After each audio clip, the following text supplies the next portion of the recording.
issue is that most classroom formats make this general assumption that disabled students may need to access the classroom space, so a desk, be a part of the classroom, but it doesn't ever make the assumption that a disabled person might be teaching or presenting at the front of the room. Also means is that the people that are hiring you never get to think in the mindset of this person could work in this space. That's not even getting into the conferences that are generally not accessible unless you're going to the designated disability forums. When I was at the National Communication Association conference this year, I went to several different socials to try to make connections and relationships with different universities, trying to find where I was going to get my PhD.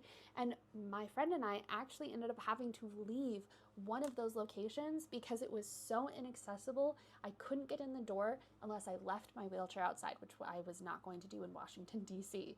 But even under that, I want to point out the privilege, because there's the assumption, there's the pressure that if you can, you should get out of your wheelchair. You should accommodate the university. You should do these things, sacrificing your own safety and well-being to occupy this space because that is what's necessary to be in this elite group.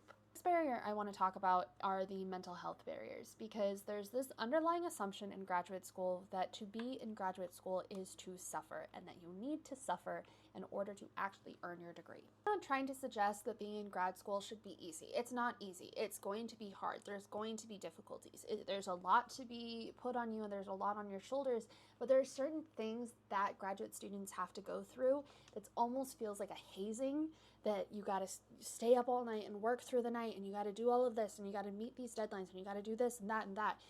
And there's just this kind of casual competition about who can stay up the most amount of hours, and who can pull the all-nighters, and who can do all of this, and who can push their bodies to the brink, who can forget to eat the most. And all of these things are eliminating factors for disabled students who physically cannot do those things without significantly sacrificing their health and well-being, which will ultimately harm their work in the long run. I had a well-meaning professor my senior year of college wherein I was going through significant health issues, who was like, hey, has anyone told you that you don't have to apply to grad school?